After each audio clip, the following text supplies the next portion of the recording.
क्या ये चीजें पेरेंट्स से छुपानी चाहिए या मतलब हमें सारी चीजें डिस्कस कर देनी चाहिए?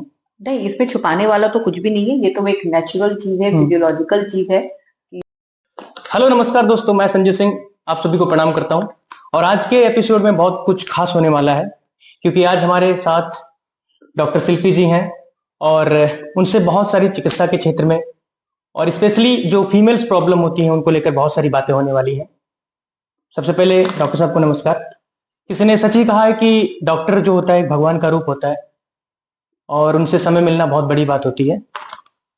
फिलहाल हम बहुत धन्यवाद देते हैं डॉक्टर साहिबा को कि उन्होंने हमें टाइम दिया। ज्यादा ना समय गंवाते हुए मैं पहले ही क्वेश्चन पे आता हूँ कि मैम, आपने हर एक को एक रुचि होती है कि डॉक्टर बनने की, फिर उसमें भी अपना एक फील्ड स्पेसिफिक करना होता है। बेसिकली ये गॉड गिफ्टेड है कि आप फीमेल हैं। दूसरी बात, आपने एक गायनिक बनने का ही क्यों सोचा? थैंक यू मुझे यहाँ पे बुलाने के लिए, और नमस्ते अपने सभी दर्शकों को। और ये कहना चाहूंगी कि शुरू से ही मुझे महिलाओं के ऊपर से जुड़ी चीजों के अंदर काफी ज्यादा इंटरेस्ट था। स्पेशली उनके हेल्थ को लेकर के मैंने अपने आसपास बहुत सारी ऐसी महिलाओं को देखा है। जैसे कि मेरे घर में ही एक दो केसेस हैं जिनको की गायनिक प्रॉब्लम्स थी और जिसकी वजह से काफी फेटल इफेक्ट्स उनके हुए।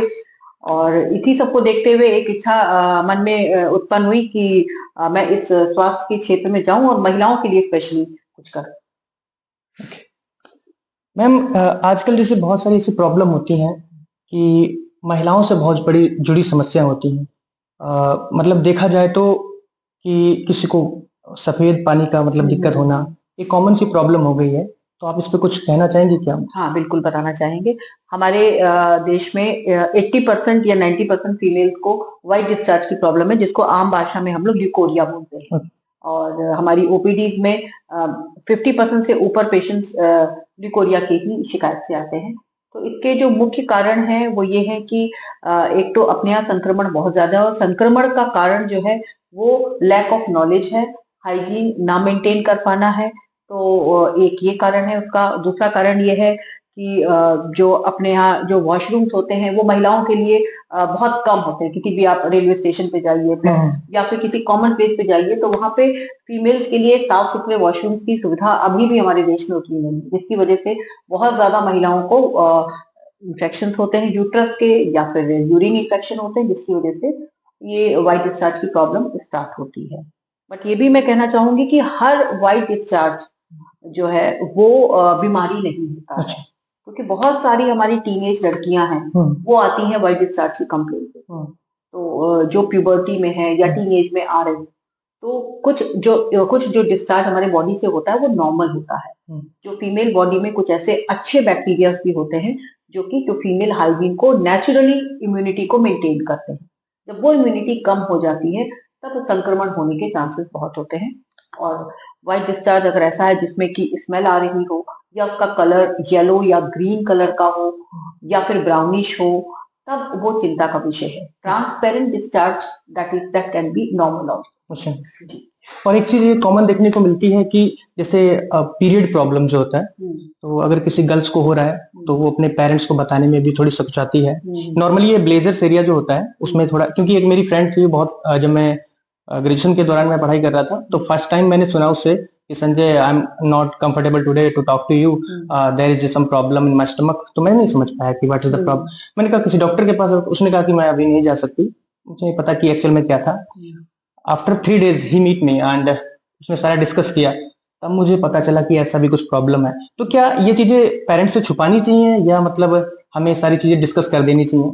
नहीं, इसमें छुपाने वाला तो कुछ भी नहीं है। ये तो एक नेचुरल चीज है, फिजियोलॉजिकल चीज है कि किसी भी लड़की को एक प्यूबर्टी के टाइम पे पीरियड्स स्टार्ट होते हैं। स्टार्टिंग के टाइम पे जरूर कुछ इरेगुलरिटीज होती हैं जो कि नॉर्मल भी होती हैं बहुत हद तक, तो उसमें छुपाने वाली कोई बात नहीं है। आजकल तो बहुत ओपनली डिस्कशंस होते हैं। इसके ऊपर एक मूवी भी बन गई है अक्षय कुमार की, पैडमैन करके। और आजकल तो ऐसे कुछ नहीं है। स्कूल्स में भी बहुत जागरूकता के जो है अभियान चलाए जा रहे हैं, और गांव-गांव में भी इसको प्रमोट किया जा रहा है कि मेंस्ट्रुअल हाइजीन मेंटेन करें। जो पुरानी चीजें चलती थी कि कपड़ा यूज कर लेना या घर में दिन भर बैठे रहना, वो सारी चीजें, वो अब ये सब चीजों को ब्रेक करने की नीड है।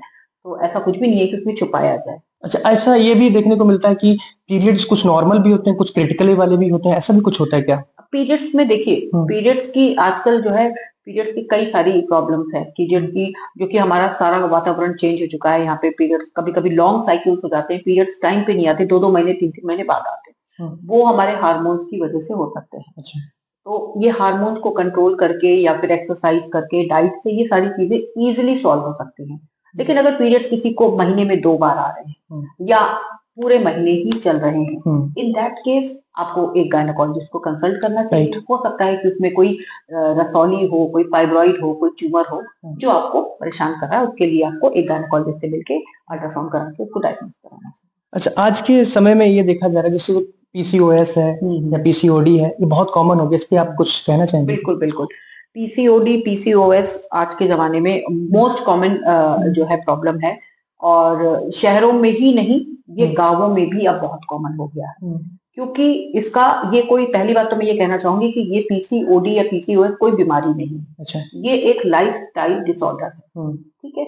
इसमें ये है हम क्या खाते हैं, क्या हुँ, हम कैसी हमारी स्लीप है, हुँ, पानी हम कितना पीते हैं, हुँ, एक्सरसाइज़ हम कितनी करते हैं, इन सब चीज़ों पे ये डिपेंड करता है अच्छा, और ये ईज़िली रिवर्ट हो जाता है। ओके, पीसीओडी के जो 3 लक्षण होते हैं वो हुँ, यही होते हैं कि जो फीमेल होगी उसका मून लाइक फेस होगा, अच्छा, उसके बॉडी पे थोड़े हेयर ग्रोथ ज़्यादा होंगे और उसकी लॉन्ग साइकिल्स होंगी। ये अच्छा, ट्रायड है, 3 लक्षण होते हैं जिनको हम पीसीओडी में कैटेगराइज़ करते हैं हुँ, और इसको आप अच्छी एक्सरसाइज़ करें, हुँ, अगर इसमें वेट गेन हो जाता है अच्छा, तो वेट लॉस करें, एक्सरसाइज़ करें, डाइट फ्राइड और इस टाइप की चीज़ें जो हैं वो कम खाएँ, हुँ, तो डेफिनिटली पीसीओडी जो है रिज़ॉल्व हो मतलब जाता है। एक्सरसाइज़ मस्ट है उसमें। एक्सरसाइज मस्ट, आपको ओके, लाइफस्टाइल अपनी जो है इम्प्रूव करनी है, that is hmm, most important. और एक मतलब आजकल कॉमन प्रॉब्लम ये हो गई है कि जैसे शादी हो गई, हम्म, शादी के बाद कहते हैं मुझे 5 साल बच्चा नहीं करना हम्म, है, 3 इयर्स नहीं करना है। किसी-किसी ने तो कह दिया मुझे 8 साल अभी बच्चा नहीं करना, मुझे अपना करियर में आगे भागना है। क्या मतलब ये लगभग अगर किसी की मतलब 25 के करीब अगर शादी हो जाती है, हम्म। तो उनको कितना साल रुकना चाहिए और क्या राइट टाइम होना चाहिए, किस टाइम पे जब बेबी के लिए सोचना चाहिए? देखिए, इस चीज में मैं ये कहना चाहूंगी, ठीक है, हुँ, आजकल हस्बैंड वाइफ, लड़की हुँ, लड़कियां सब जो है हुँ, जॉब ओरिएंटेड हैं, सब हुँ, पढ़ रहे हैं, तो कुछ करना चाहते हैं, सब एम्बिशियस हैं, हुँ, तो वो सारी चीजें अपनी जगह पे सही हैं। हुँ, बट हुँ, ये है कि एक एज ग्रुप जरूर है हुँ, जिसमें कि आपकी चीजें नेचुरली प्रोडक्टिव होती हैं। राइट, ठीक है, अगर आप 35 इयर्स के बाद प्रेगनेंसी प्लान करते हो या सेकंड प्रेगनेंसी प्लान करते हो तो डेफिनेटली आपको कुछ नेचुरल प्रॉब्लम्स आ सकती हैं, हुँ, ओवुलेशन कम हो सकता है, ओके, स्पर्म्स की क्वालिटी डिक्रीज हो सकती है। तो बेटर है कि जो एज ग्रुप है 25 टू 30 के बीच में, अगर आप अपना रिप्रोडक्टिव गोल कंप्लीट कर लेते हैं, हुँ, दैट इज ऑलवेज बेटर। वो अच्छा, नेचुरल तरीके से होगा, नहीं तो फिर होने के लिए तो आईवीएफ और बहुत सारे मेथड्स हैं हाँ, जिसमें, हाँ, हाँ, लेकिन बिल्कुल, but why to go into it, है ना? हुँ। जब नेचुरल तरीके से चीजें टाइमली हो सकती हैं तो। तो बेसिक एक मतलब एज देखी जाए तो लगभग 30 के ऑनवर्ड्स हमें हाँ, कर लेना कर चाहिए। लेना ओके। चाहिए। और भी मतलब ये भी देखने को मिलता है इनफर्टिलिटी के मामले, हाँ, कुछ इस हाँ। पर कुछ आपकी राय है? जी, बिल्कुल, बिल्कुल। इन्फर्टिलिटी तो मेरा सबसे ज़्यादा पसंदीदा अच्छा। क्षेत्र है। मैंने हुँ, इसमें स्पेशलाइज़ेशन किया है और इन्फर्टिलिटी के केसेज़ डेफ़िनेटली मेरे 20 से 25 साल के करियर में मैंने देखा है कि दे हैव रेज़्ड, हुँ, काफ़ी ज़्यादा बढ़ चुके हैं। हुँ, पहले वही मैं कहती थी, जो चीज़ें पहले शहरों में बहुत ज़्यादा होती थी, अब वो गाँवों में भी बहुत ज़्यादा कम मिल रही है उसका देखने कुछ को। रीज़न मतलब रीज़न जो मुझे लगता है वो यही है कि जो हमारा खाना-पीना है, हुँ, उसमें बहुत चेंजेज़ जो आ है गए चेंजेज़ आ हैं। गई है। Right, right. हमारी जो लाइफ़स्टाइल है, वो हुँ, बहुत सेडेंटरी होती जा रही है, ओके, पहले नहीं थी इतनी ज़्यादा सेडेंटरी। और स्ट्रेस, ओके, स्ट्रेस एक बहुत बड़ी चीज़ है। ऐसा नहीं है कि शहर वाले ही स्ट्रेस में रहते हैं, राइट। गाँव वाले भी बहुत स्ट्रेस में रहते हैं। इकोनॉमिकल गाँव की इम्बैलेंस। महिलाएँ भी बहुत ज़्यादा हुँ, स्ट्रेस में हैं, तो उसकी वजह से भी ये हुँ, जो है इनफर्टिलिटी की प्रॉब्लम सेट इन हो रही है। ओके, और फीमेल्स के लिए तो मैं यही बोलूँगी कि आजकल हमारे पास 1 साल 2 साल के अंदर ही पेशेंट्स आ जाते हैं, प्रेगनेंसी नहीं कंसीव हो रही है, क्योंकि वो लगातार ट्राई कर चुके होते हैं, ओके। फिर वो एक डॉक्टर के रूम में आते हैं, एक डॉक्टर से अपनी बात कहना कोई ऐसे ही नहीं आएगा तुरंत ही, हुँ, हुँ, हुँ, बट क्योंकि उन्होंने काफ़ी अपने हद तक 6 महीने कोशिश कर ली और हुँ, फिर वो आते हैं। कई बार ऐसे पेशेंट्स आते हैं जिनके एक बच्चा तो आराम से हो गया, 10 हुँ, साल का हो हुँ, गया, दूसरे बेबी कंसीव करने में उनको काफ़ी प्रॉब्लम आ रही है। अच्छा, तो इनफर्टिलिटी केसेस डेफिनिटली इंक्रीज कर रहे हैं, जिसका कि रीजन हमारे चारों तरफ ही है। हुँ, हुँ, और वही है कि हेल्दी लाइफस्टाइल से ही स्पर्म्स एंड ओवा अच्छे हो सकते हैं और हुँ, नेचुरली कंसीव हो सकते हैं। ओके।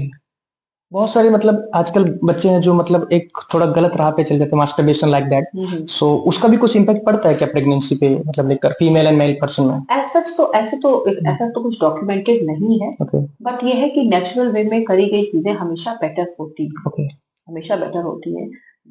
आजकल डिफरेंट सेक्सुअल पार्टनर्स लोग अपना बहुत शहरों में तो बहुत कॉमन है, गांव में भी चीजें अब आ रही हैं। हम ये नहीं ओके। कह सकते कि गांव में नहीं आ रही हैं, हमारे पास बहुत सारे आए दिन केसेस आते हैं। तो मल्टीपल सेक्सुअल पार्टनर्स रखने से भी आपकी कहीं ना कहीं आप इन्फेक्टिव पैथोलॉजी में जाएंगे और ये प्रॉब्लम होगी।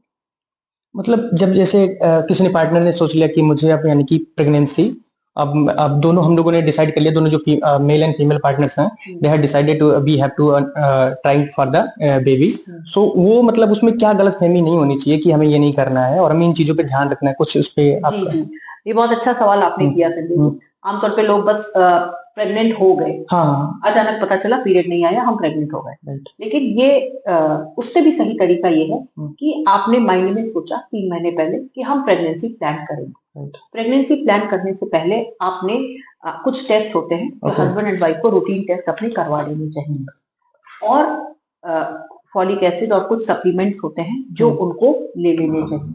प्लस अगर कोई किसी को, हस्बैंड और वाइफ नई नई शादी हुई है, अगर किसी को कोई पुरानी बीमारी है तो डेफिनेटली उस चीज को भी रीसेंट टेस्टिंग उसकी करा लेनी चाहिए। कहीं उस बीमारी की कोई ऐसी चीज तो नहीं है आपके बॉडी में जो कि आपकी प्रेगनेंसी में प्रॉब्लम क्रिएट करे। ठीक है, जैसे मान लीजिए कोई नॉन डायबिटिक है तो उसका डायबिटिक कंट्रोल होना चाहिए, क्योंकि डायबिटिक का स्पर्म काउंट भी हैम्पर होगा और ओवुलेशन में भी प्रॉब्लम होगा। ठीक है, तो वो सारी चीजें अगर आप प्लान करके करते हो तो डेफिनेटली आपको एक हेल्दी प्रेगनेंसी अचीव होगी। एक सबसे बड़ा एक कॉमन ये प्रॉब्लम देखने को मिल रही है आजकल, टीनेजर जो हैं, जिनको हम देहाती भाषा में डिब्बा डिब्बी बोलते हैं, राइट है। सो उसमें क्या होता है, अप्रोक्सीमेटली बच्चा 16 या 15 हुआ and then we are trying for the female person, या female person attracting for the male person. So उसमें मैं ये कहना चाहूंगा उनकी स्टडी भी मतलब थोड़ा डाइवर्ट हो रहे हैं, एंड देन वो सोच रहे हैं कि मेरी शादी हो जाए। एक हार्मोन जो मतलब टेस्टोस्टेरोन ने जो उनको बूस्टअप किया, तो उसमें क्या दिक्कत हो सकती है अगर उस समय पर अगर शादी हो जाती है उनकी, है मतलब 16 या 17 ऑनवर्ड्स 18 तक, तो ये राइट टाइम है शादी करने का या इस पर रुकना चाहिए? अगर हो जाता है तो उस पर क्या ध्यान देना चाहिए? थोड़ी देखिए, ये इसमें दोनों मेडिकल और सोशल दोनों आपके सवाल में दोनों आंसर्स होंगे। मेडिकली एक फीमेल का शरीर 18 के बाद ही हम लोग कहेंगे कि वो तैयार होगा मैरिज के लिए, और मैरिज के भी कम से कम 2 साल बाद या 20 प्लस पे वो कंसीव करे तो ज्यादा बेटर है। और मेल्स के लिए भी हम ये चाहेंगे कि मेल्स का भी 20 प्लस में अगर वो मैरिज करता है तो बेटर है। 15-16 ईयर्स के बच्चे अगर सेक्सुअल एक्टिविटी में इन्वॉल्व होते हैं तो उसके क्या खतरे हो सकते हैं या उसके क्या आउटकम्स हो सकते हैं, वो ये चीज बहुत जरूरी है। क्योंकि टीनेज की मैं क्लासेस लेती हूँ और कई बार बच्चियां 15, 16, 12, 13 साल तक की भी पूछती हैं कि इस तरीके की एक्टिविटी में वो इंडल्ज है। उन्हें पता होना चाहिए कि इतनी कम उम्र में अगर वो सेक्सुअली इन्वॉल्व होंगी तो उनको प्रेगनेंसी का खतरा होगा। ठीक है, और इतनी कम एज में किसी भी प्रकार की प्रेगनेंसी को रखना तो इम्पॉसिबल है, और मतलब बहुत खतरे वाली बात है, और उसको हटाना भी उतना ही मुश्किल और दर्दनाक है। तो हमारे पास टीनेज की काउंसलिंग और उनकी टीचिंग होनी चाहिए, ताकि उन्हें पता हो कि अगर इस तरीके की एक्टिविटी में वो इन्वॉल्व हो रही हैं तो उसमें क्या क्या उसके आउटकम्स हो सकते हैं, या तो वो इतना ज्यादा एजुकेट करा जाए कि वो कॉन्ट्रासेप्टिव मेथड्स को यूज कर पाए। यानी कि उन्हें ये पता हो कि अगर हम कैसे सेक्सुअल एक्टिविटी में इन्वॉल्व भी होंगे और प्रेगनेंसी भी ना हो, इतनी एजुकेशन उनको होनी चाहिए, जो कि अभी कहीं भी किसी भी लेवल पे अपने देश में तो अभी मुझे लगता नहीं कि गांवों में या बहुत मेट्रोज में तो बात अलग है, बट अपने यहाँ अभी तो फिलहाल इतनी ज्यादा लोगों को, बच्चियों को नॉलेज नहीं है। तो मैम एक जो कॉमन सा क्वेश्चन होता है, जैसे मान लो पार्टनर्स ने बेबी तो मतलब प्लान कर लिया, फीमेल पर्सन ने उसे कंसीव भी कर लिया, क्या ऐसे मतलब इंग्रेडिएंट्स को उनको फॉलो करना चाहिए कि होने वाला बेबी थोड़ा अच्छा हो, और यानी कि किस डाइट पे फोकस करना चाहिए? यस यस, होने वाला बेबी जितना, वही होता है ना, आपने एक पौधा लगाया, राइट, जितनी अच्छी उसकी केयर करी उतने अच्छे उसने फूल दिए, फल दिए, राइट, उतना खूबसूरत वो पौधा बना। वैसे ही बेबी होता है। तो उस बच्चे को जितना अच्छा आपने, माँ की जितनी अच्छी केयर करी, डाइट डेफिनेटली आयरन और कैल्शियम रिच डाइट अच्छे ढंग से होनी चाहिए। प्रोटीन हमेशा सप्लीमेंट होना चाहिए। ठीक है, दालें हैं, एग्स हैं, चिकन है अगर नॉनवेज खाते हैं तो, और ये सारी चीजें डाइट में इंक्लूड होनी चाहिए। आयरन रिच फूड है, जैसे कि अनार है, सेब है, दूध है, और कैल्शियम जैसे कि दूध, दही या मिल्क प्रोडक्ट्स, ये सारी चीजें अच्छे ढंग से माँ को होना चाहिए। एक ये कॉमन सा क्वेश्चन जो सुनने को मिलता है पेरेंट्स से, या मतलब हमारे जो मतलब बुजुर्ग रह चुके हैं, वो कहते हैं कि जब कोई फीमेल पर्सन मतलब गर्भ से होती है, मतलब बच्चा होता है, तो उसे लगभग 2 लोगों का खाना खाना पड़ता है। क्या ये सही है या मिथ है? नहीं नहीं, 2 लोगों का खाना ये एक मिथ भी नहीं है। मतलब ये कि आपकी जो नेचुरल कैलोरी रिक्वायरमेंट है एक गर्भवती महिला की, वो मान लीजिए 1500 कैलोरीज है। लेकिन जब वो फर्स्ट ट्राइमेस्टर शुरू के 3 महीने में उसको 340 कैलोरीज एक्स्ट्रा लेनी है, सेकंड ट्राइमेस्टर में उसको 450 कैलोरी तक एक्स्ट्रा लेनी है, और थर्ड ट्राइमेस्टर यानी कि आखिरी समय में उसको कम से कम 500 से 600 कैलोरी एक्स्ट्रा लेनी है for the baby which is growing in her uterus. मतलब ये फीमेल एंड मेल को दोनों को सोचना चाहिए कि मुझे ये चीजें कैरी करके रखनी है। और यानी कि एक सबसे बड़ी कॉमन ये है, अगर मान लो पूरा बच्चा मतलब 9 मंथ्स हो गया and then there is some problem for the delivery purpose, so होता क्या है, मतलब ये देखने को आता है कि किसी ने कह दिया कि बहुत ज्यादा दर्द है तो सीजर वाला, या मतलब नॉर्मल। इनमें क्या कहना चाहेंगे कि सीजर वाला बेहतर है, या मतलब यानी कि कंडीशन को देखते हुए नॉर्मल डिलीवरी अच्छी है? कौन सा बेहतर, इस पे क्या कहना? नॉर्मल डिलीवरी और सी सेक्शन पे तो बहुत डिबेट होते ही रहते हैं, बट एज ए गायनेकोलॉजिस्ट मैं हमेशा ये कहूंगी कि नॉर्मल डिलीवरी और सिजेरियन दोनों ही सेफ तरीके से अगर करे जाए तो बेटर है। और नॉर्मल डिलीवरी किसकी होनी है ये असेसमेंट एक डॉक्टर को प्रायर करवा लेना चाहिए डॉक्टर से, और अगर कॉम्प्लिकेशन है तो definitely caesarean section is a safe method. Caesarean section कोई खराब चीज नहीं है, वो एक सेफ्टी मेथड है जिससे कि मदर और बेबी दोनों की लाइफ को बचाया जा सकता है। यहाँ गांव में जो प्रॉब्लम है वो ये है कि नॉर्मल डिलीवरी के लिए दाइयों को, नर्सों को फोर्स किया जाता है कि किसी तरीके से नॉर्मल कराओ। अच्छा। उसका ये होता है कि मान लीजिए नॉर्मल किसी तरीके से हो गई तो माँ की दुर्दशा हो जाती है। अच्छा। उसके प्राइवेट पार्ट्स कट हो जाते हैं, Okay. उसको लाइफ टाइम इंजरीज हो सकती है, बेबीज की बहुत ज्यादा मोर्टेलिटी यानी कि डेथ हो सकती है या कॉम्प्लिकेट हो सकता है, सेकंड और प्रेगनेंसीज में दिक्कत हो सकती है, यहाँ तक कि इसके बहुत फेटल आउटकम्स होते हैं। इवन मैटरनल डेथ भी अपने देश में सबसे ज्यादा मैटरनल डेथ इन्हीं की वजह से होती है, डिलीवरीज के टाइम पे होती है। तो एक क्वालिफाइड पर्सन की राय लेकर के चाहे आप नॉर्मल के लिए जाएं चाहे आप ऑपरेशन के लिए जाएं, ये एक क्वालिफाइड पर्सन की राय लेनी चाहिए। गांव देहात में दाइयों के थ्रू मतलब एक एक्सट्रीम पे नहीं जाना चाहिए। ठीक है, पेशेंट कहता है कि हम गांव में हैं, हमारे पास तो सिर्फ वो दाई ही है जो हमारे घर आके देखेगी, कोई डॉक्टर तो नहीं आएगा। ओके, बट उस दाई को भी एजुकेट करना चाहिए, या उस नर्स को भी इतना पता होना चाहिए कि किस लेवल तक मुझे जाना है ट्राई करने के लिए, और उस लेवल के बाद जहां चीजें उसको अपने कंट्रोल के बाहर लगती है उसे तुरंत पेशेंट को एक डॉक्टर के पास तक उसको बता देना चाहिए कि आप इसको यहाँ से मूव कर दो। आजकल ये भी देखने को मिलता है, जिससे मान लो एक सुनने को ये मिलता है कि अगर ये इस हॉस्पिटल में होते तो हम नॉर्मल डिलीवरी कराते, आप वहां जाकर मतलब खाली में फंस गए, वहां पर सीजर मतलब सी सेक्शन के थ्रू उन्होंने जो डिलीवरी करी, या मतलब इसमें क्या मतलब होता है कि डॉक्टर का बेनिफिट होता है या? डॉक्टर का बेनिफिट तो नॉर्मल डिलीवरी कराने में जाता है। अच्छा। अगर आप मॉनिटरी बेनिफिट की बात कर रहे हैं। अच्छा। ठीक है, क्योंकि अगर कोई भी डॉक्टर मुझे देख रहे हैं तो वो समझेंगे कि एक नॉर्मल डिलीवरी में मॉनिटरी बेनिफिट बेटर है। अच्छा। ठीक है, क्योंकि सिजेरियन सेक्शन में तो पेशेंट को 5 दिन हॉस्पिटल में रखना है, उसकी दवाई लगानी है, उसका ऑपरेशन कराना है, उसके बच्चे को 5 दिन तक देखना, उसके घर वालों को मैनेज करना है। तो अगर आप मॉनिटरी उसमें देखेंगे तो ऐसा कुछ भी नहीं है कि डॉक्टर जानबूझ के सिजेरियन कर दे रहे हैं, या क्योंकि पढ़े लिखे डॉक्टर जानबूझ के किसी का सिजेरियन नहीं करेंगे, क्योंकि वो ज्यादा रिस्पॉन्सिबिलिटी है।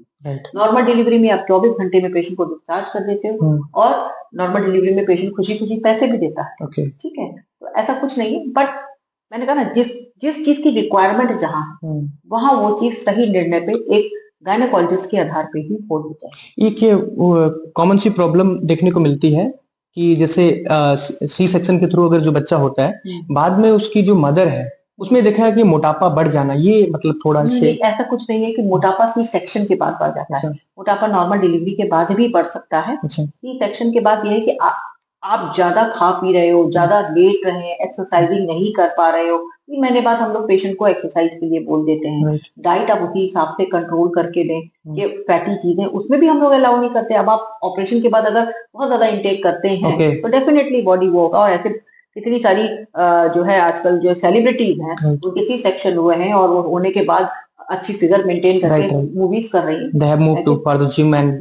कुछ किया है ना, तो ऐसा तो नहीं है। हाँ, ये होता है, मतलब मोस्टली सुनने को मिलता है कि आप तो अभी बच्चे को मतलब जन्म दिया है, आप थोड़ा आराम करिए, और आराम करते करते उनका बढ़ जाता है। ये चीजें सही, आप सही बता रही हैं।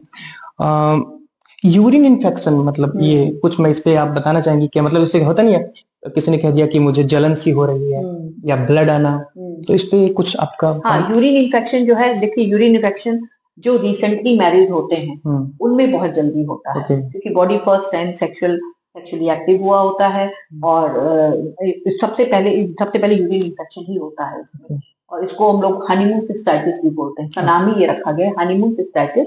हनीमून पीरियड में सिस्टाइटिस होना यानी ब्लैडर का इन्फेक्शन होना, तो ये इजिली ट्रीट हो जाता है, ये इट्स वेरी कॉमन। दूसरे यूरिनरी इन्फेक्शन होते हैं जो कि मैंने जैसे बताया था कि हाइजीन मेंटेन नहीं कर पा रहे, वॉशरूम अच्छा नहीं है, कहीं रेलवे स्टेशन पे गए वहां का वॉशरूम यूज किया तो वहां से आप इन्फेक्ट हो गए, क्योंकि एक यूरिन को एक पेशेंट, एक जो फीमेल पेशेंट है वो जब यूरिन पास करती है, देखो मेल्स का सिस्टम होता है अलग, लेकिन एक फीमेल को उस सीट पे बैठना पड़ता है, उसकी बॉडी कांटेक्ट में आती है उस जो भी आपका सीट है या यूरिनल है, ठीक है, तो उसमें इन्फेक्शन होने के चांसेस एक फीमेल को ज्यादा होते हैं। अगर मतलब मैं अभी बोलूं, जो अभी सीट्स के लिए आपने कंसेप्ट किया, तो मेरा जहां तक मानना है कि कमोड को ज्यादा प्रेफर करना चाहिए फीमेल्स के लिए, या जो नॉर्मल एक होता है हमारे? पर देखिए आजकल कमोड पूरे सब जगह कमोड का सिस्टम बहुत ज्यादा हो गया है, ठीक है, बट अगर मेडिकली देखा जाए तो स्क्वाटिंग पोजीशन में बैठना हमेशा बेटर होता है। जो पहले सिस्टम, पहले तो कमोड होते नहीं थे, पहले तो सब लोग स्क्वाटिंग से ही सारी चीजें करते थे, तो उससे बॉडी टच भी नहीं होता है, पेल्विक फ्लोर की जो मसल्स होती है वो भी स्ट्रेच अच्छे से हो जाती है, और उसमें इन्फेक्शन और ये चीजें कम। I think Indian style is a better style as compare to that. Okay. और मैम ये अधिकतर देखने को मिलता है, जो हमारा क्या बोलते हैं सर्वाइकल कैंसर और जो एचपीवी है, सॉरी एचपीवी, तो इसके लिए आप क्या कहना चाहेंगे थोड़ा? देखो सर्वाइकल कैंसर जो है, पहले सर्वाइकल कैंसर का कोई प्रिवेंशन नहीं था, आजकल बहुत देखने को मिलता है। आजकल जो है अब जो एक नई मेडिसिन, नई वैक्सीन आ गई है गार्डिसल करके, वो सर्वाइकल कैंसर के प्रिवेंशन के लिए है, और इसको लगाने की डोजिंग जैसे ही लड़की आपका जो है सेक्सुअली, इसमें ये कहते हैं जैसे ही वो सेक्सुअली एक्टिव होने से पहले उसको लगा देना है, तो हम यही मानते हैं कि 8, 9, 10 साल में बच्ची को पहली सर्वाइकल कैंसर की वैक्सीन लगवा देनी चाहिए। अब जिन्होंने नहीं लगवाई है, जिनकी मैरिज हो गई है, वो भी लगवा सकते हैं, जिनके एक बच्चा हो गया है वो भी लगवा सकते हैं। हाँ, ये है कि उससे पहले अगर वो एचपीवी के लिए एक्सपोज हो चुकी हैं तो उससे कंट्रोल नहीं होगा, लेकिन हाँ फर्दर अगर उनकी लाइफ में कभी एचपीवी का एक्सपोजर होता है तो उस पर वो वैक्सीन काम करेगी। It is a very good thing, I think इसको प्रमोट करना चाहिए, और पूरे ये नहीं कि केवल मेट्रो में, गांव तक भी, B grade C grade cities में भी फीमेल्स को ये वैक्सीन डेफिनेटली लगाना चाहिए। इससे बहुत अच्छा क्योर है, और सर्वाइकल कैंसर से कब तक काफी अच्छा जो है रोकथाम इससे हो सकता है। एक मेरा पर्सनल क्वेश्चन ये है कि आपने देखा होगा आजकल कुछ लड़कियां अच्छे खाते पीते घर से होती हैं तो बहुत जल्दी ग्रो कर जाती हैं, और देखा जाए तो स्कूलिंग में अप्रोक्सीमेटली देखा जाए 12th मुश्किल से या 10th ही कर पाती हैं, and the parents have decided इसका शादी कर देना चाहिए बिकॉज एरिया, उसको सब कुछ देखते हुए, उसकी एक्टिविटीज को देखते हुए। तो मैं ये कहना चाह रहा था कि अगर मान लो कोई 15 एज में है तो उस टाइम पे उसका मतलब जो शरीर था उसके अकॉर्डिंग अगर शादी कर दें तो उस पे कुछ या मतलब दिक्कत आ सकती है, या मतलब यानी कि ठीक है उसके लिए? ऐसा नहीं, 15 इयर्स में तो आई डोंट थिंक सो कि जो है कोई मैरिज की कोई ये एज है।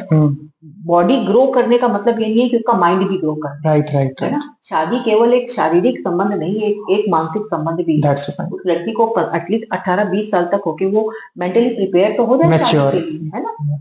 तो आई थिंक उसको टाइम देना चाहिए। डाइट एक्सरसाइज क्या जरूरी है मैम? यानी कि जब कोई बंदा मतलब यानी कि पीरियड अपने प्रेगनेंसी के दौरान मतलब चल रहा है, अप्रोक्सीमेटली लास्ट स्टेज चल रहा है, 8 या 7 मंथ के अप्रोक्स पहुंच चुका है, तो उस समय उसको यानी कि डाइट कैसी लेनी चाहिए और एक्सरसाइज कितना करना चाहिए? बहुत से लोग ये बोलते हैं कि आप इस स्टेज में आ चुकी हैं, अगर आप काम करती रहेंगी तो आपकी नॉर्मल डिलीवरी हो जाएगी, आपने अक्सर सुना होगा। और ये कहते हैं कि अगर आप बैठी रहेंगी तो आपके बच्चा जो अकड़ जाएगा, ये वो बहुत सारी बातें होती हैं, तो इस पे कुछ पॉइंट है आपका? हाँ, बिल्कुल। देखो, कभी भी प्रेगनेंसी में किसी भी तरीके की फिजिकल एक्टिविटी मना नहीं करी जाती अनलेस एंड अनटिल उसको कोई कॉम्प्लिकेशन में ये है कि उसको हाइपरटेंशन है, या उसका प्लेसेंटा प्रीविया है, वो मूव करेगी तो उसको ब्लीडिंग हो जाएगी, या उसको जो है ट्विंस प्रेगनेंसी है, कुछ ऐसी अगर कॉम्प्लिकेशन है तो वो अलग बात है। अदरवाइज हम लोग तो प्रेगनेंसी इन योगा के क्लासेस लेते हैं। योगा बहुत अच्छी योगा करवाते हैं जिससे कि नॉर्मल डिलीवरी हो पाए। पेल्विक मसल्स को स्ट्रेचिंग की सिंपल एक्सरसाइजेज होती हैं जो कि वो बेड पे बैठ के कर सकती है। तो इससे ब्लड सर्कुलेशन अच्छा होता है, बच्चे को अच्छी ऑक्सीजन मिलती है और बेबी की ग्रोथ बेटर होती है। एक डेफिनेट डिफरेंट क्वेश्चन मैम, ये मैं आप चाहता हूँ कि मैं लोगों के सामने से लेकर आ सकूं। जब हमारे ट्विंस यानी कि ऑक्यूपाई करती है हमारी फीमेल, लाइक उनको स्टमक में होता है, तो उस केस में मतलब उसको क्या ध्यान रखना चाहिए, और जब डिलीवरी का टाइम आता है तो उसको किस सर्कमस्टांसेस से गुजरना पड़ सकता है कि मतलब मुझे नॉर्मल के थ्रू ही जाना चाहिए या मुझे डॉक्टर से ही कंसल्ट करके ये करना है, तो उसमें कुछ। जी जी, देखिए ट्विंस। और दूसरा एक मैं इंटरप्ट करना चाहूंगा कि अधिकतर ये देखा गया है कि जो ट्विंस होते हैं उसमें या तो फीमेल फीमेल होंगे या मेल मेल होंगे, या बहुत रेयरिटी होती है मेल एंड फीमेल का। इस पे आप क्या कहना चाहेंगे? ओके, देखो पहले तो आपका पहला सवाल कि ट्विंस प्रेगनेंसी में क्या खास जो है बातें ध्यान रखनी चाहिए। डेफिनेटली भी मैंने बताया कि जब एक बेबी है तो हमने आपको 340 से 500 कैलोरीज तक अपना डाइट इंक्रीज करने को बताया। डेफिनेटली जब ट्विंस है तो उसकी डाइट और बेटर होनी चाहिए। उस पेशेंट का या उस गर्भवती महिला का हीमोग्लोबिन किसी भी तरीके से 10 से 12 से कम नहीं होना चाहिए, ठीक है, क्योंकि she has to feed the 2 babies. और दूसरी चीज जो केयरफुल रहना चाहिए कि क्योंकि स्पेस उतनी ही है, उसमें 2 बच्चे ग्रो कर रहे हैं, उनका साइज कुल मिला के 1 बच्चे से ज्यादा होगा, तो ये पूरे टर्म तक ये बच्चे नहीं जा पाते, पूरे 40-40वें हफ्ते तक नहीं जा पाते, और ये 8 या 8.5 महीने के बीच में डिलीवर हो जाते हैं। ओके। सेकंड, आपका जो क्वेश्चन था कि इसमें नॉर्मल डिलीवरी हो सकती है हाँ, कि नहीं, तो डेफिनेटली नॉर्मल डिलीवरी ट्विंस में हो सकती है, प्रोवाइडेड बच्चों की पोजीशन ऐसी हो। अगर दोनों बच्चे वर्टेक्स हैं, हेड नीचे है, तो definitely we can plan for normal delivery. लेकिन अगर एक बच्चा कभी कभी ब्रीच होता है, उल्टा होता है, एक बच्चा सीधा होता है, एक बच्चा उल्टा होता है, तो कभी कभी एक बच्चा तो नॉर्मल हो गया, दूसरे बच्चे के लिए हमें सिजेरियन ऑपरेशन करना पड़ जाता है। तो डेफिनेटली वो चीजें आपके आखिरी स्कैन से जो लास्ट अल्ट्रासाउंड होता है उससे क्लियर होता है कि बेबी की पोजीशन क्या है। अगर वो एक के बाद एक हेड से आ रहे हैं तो हम उन्हें इजीली निकाल सकते हैं बर्थ कैनाल से। ओके। ठीक है। मैम ये मैं कहना चाहूंगा जी लास्ट में कि नींद का क्या मतलब रहता है कि कितनी नींद लेनी चाहिए एक फीमेल पर्सन को जब वो कंसीव करके चलती है? बहुत सारे ऐसे होते हैं, आजकल एक मोबाइल का टाइम आ गया ना कि जब तक 12 बजे तक उसको स्क्रॉल नहीं कर लेंगे तब तक मुक्ति नहीं प्राप्त होती है, तो उस पर आप क्या कहना चाहेंगे? डेफिनेटली ये बहुत कॉमन सवाल है और बहुत मुश्किल आंसर है इसका, क्योंकि ये मैं भी इस चीज से बहुत परेशान हूँ कि जो है एक एडिक्शन मोबाइल का इतना ज्यादा हो गया है आजकल। स्क्रॉल करते रहिए और मतलब नींद पूरी आपकी होती नहीं, और पूरा टाइम अपना रात, स्पेशली रात में लोग बहुत मन लगा के मोबाइल देखते हैं। तो डेफिनेटली मोबाइल को आप अपना जो है स्लीप टाइम पे ऑफ कर दें, अपने से दूर कर दें, इनफैक्ट दूसरे कमरे में रख दें, और एटलीस्ट 8 घंटे की स्लीप आज के टाइम पे 8 आवर्स स्लीप मस्ट मुझे लगता है, क्योंकि उस पीरियड में आपका बॉडी अपने आप को रिपेयर करता है, रीजेनरेट करता है, आपके माइंड को फ्रेशनेस मिलती है, और then you start your day with your activity. Okay, एक पर्सनल क्वेश्चन मैम आपके हॉस्पिटल से लेकर ये है कि अगर इधर लोकेलिटी में कोई भी ऐसा केस है, वो अदर हॉस्पिटल के कंपैरिजन आपके हॉस्पिटल आता है, तो डेफिनेटली कौन सी फैसिलिटीज हैं जो आप उनको प्रोवाइड कराना चाहेंगे? पहली बात तो ये। दूसरा, उनको इकोनॉमिकल कितना बेनिफिट यहाँ पे हो सकता है, और वो कितनी राहत लेकर यहाँ पर आए कि हमें यहाँ पर श्योरिटी है, हम सब कुछ सही रहेगा, हमें बाहर जाने की कोई जरूरत नहीं। ओके, देखिए ये एक बहुत छोटा सा क्षेत्र है और बहुत बैकवर्ड है। हम लोग डिस्ट्रिक्ट से अराउंड 50-60 किलोमीटर दूर हैं लखीमपुर से, और हम लोग जस्ट बॉर्डर के पास में ही हैं। तो मेरा उद्देश्य यहाँ पे हॉस्पिटल बनाने का सिर्फ ये था कि यहाँ पे कोई गायनेकोलॉजिस्ट या फीमेल डॉक्टर कई सालों से नहीं रहे, और रहे भी तो यहाँ पे बस लोकल डॉक्टर्स ने ही चीजों को संभाला है, बट एक स्पेशलिस्ट विशेषज्ञ जिसको आप कहते हैं वो डॉक्टर्स यहाँ पे नहीं रहे, और इसलिए मैंने इस हॉस्पिटल को यहाँ पे बनाया है। और मेरा फोकस यहाँ पे महिलाओं का और बच्चों का ज्यादातर रहेगा। वैसे तो ये मल्टी स्पेशलिटी हॉस्पिटल है, हम इसमें और भी सुविधाएं देंगे, बट जो फोकस रहेगा, क्योंकि मैं स्त्री रोग विशेषज्ञ हूँ, तो महिलाओं से संबंधित यहाँ पे आई डोंट थिंक कि कोई भी चीज अछूती रहेगी। ऑल पॉसिबल थिंग्स जिससे कि महिलाओं को जो भी दिक्कतें हो सकती हैं, उसके लिए मैं गारंटी कर सकती हूँ कि मैं यहाँ पे उनको कहीं और जाने की नीड नहीं पड़ेगी। ओके।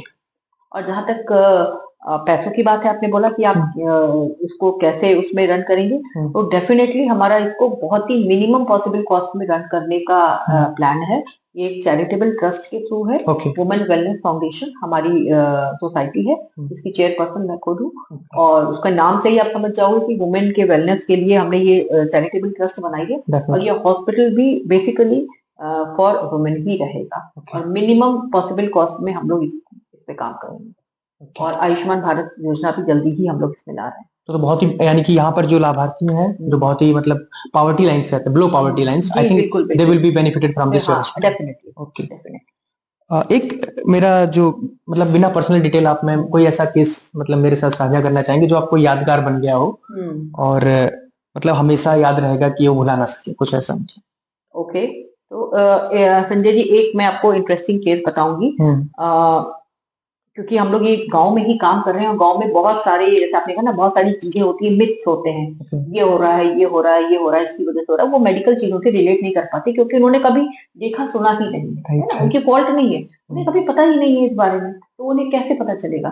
तो एक मेरी पेशेंट थी, नाम उसका जो है मुझे नहीं याद है अभी, तो उसको रात के 2 बजे उसके घर वाले, बहुत सारे घर वाले मिलके लेके आए, वो फुल टर्म प्रेग्नेंट थी, और मैंने पूछा उसको क्या हो, मतलब अनकॉन्शियस स्टेज में थी, और फुल टर्म प्रेग्नेंट थी, और उसके शरीर पे काफी सारे निशान थे, ब्रूजेस जैसे लग रहा था कि किसी ने मारा है उसे, तो और घर वाले बहुत चिंतित थे, सब रो रहे थे कि इसको पता नहीं क्या हो गया है। तो मैंने पूछा कि भाई क्या हो गया है, तो उसको बोला कि इसको जो है इसके ऊपर देवी चढ़ गई है। अरे बाप रे! हाँ, और देवी चढ़ गई है, तो हम लोग 2 दिन से देवी उतार रहे हैं। तो मतलब आज भी वो पुरानी प्रथाओं में घुसे पड़े हैं, भूत प्रेत इसके ऊपर चढ़ गया है, और हम लोग इसको उतारने का, तो ये क्या कहते, बोले कि ये हमने इसको मतलब उसको उतारने के लिए हमने इसको मारा है, मानो उतारा तो कोशिश करी है, तो वो सब उससे अटैच थे बहुत ज्यादा, उसकी माँ और माँ बाप सब उसको जो है उतारने के लिए, उसको जो है सब यहाँ पे निशान बने थे। फिर हम लोगों ने उसको चेक किया, उसको जो है उसका ब्लड प्रेशर बहुत ज्यादा बढ़ा हुआ था, 210/100 उसका बीपी था, और उसको फिट्स आ रहे थे हाइपरटेंशन की वजह से। इस कंडीशन को हम बोलते हैं एक्लेम्सिया इन प्रेगनेंसी, और वो कंडीशन में तुरंत बीपी की दवाई दी जाती है, बीपी कंट्रोल किया जाता है, उसमें फिट्स आते हैं, पेशेंट बिल्कुल ऐसे कैसे करके एकदम बिल्कुल हिलने लगती है, और लोग उसे गलत उसमें करते। जब उनको बताया तो उन्हें बहुत अफसोस हुआ कि हम लोग पहले क्यों नहीं आए, हमें किसी ने बताया ही नहीं कि प्रेगनेंसी में ब्लड प्रेशर भी बढ़ता है और इस तरीके के झटके आते हैं। तो फिर मैंने उन लोगों को काफी समझाया, काफी उन्हें समझ में आया, और उन्होंने बहुत ही मतलब गिल्ट फील किया कि हम लोगों ने ऐसा क्यों किया है ना। तो ये नहीं कि आउट अच्छे के लिए वो कर रहे थे, लेकिन क्योंकि उनकी इग्नोरेंस थी, उन्हें पता ही नहीं था कि ऐसा भी कुछ मेडिकल भी इश्यू हो सकता हो। Actually, I was in one marriage party and there were some person had fell down. वो गिर गया अचानक से, और किसी ने कहा कि मिर गया, को जूता सुलझाओ, किसी ने कहा अरे नमक वाला पानी दो इसे, किसी ने कहा नींबू वाला पानी दो।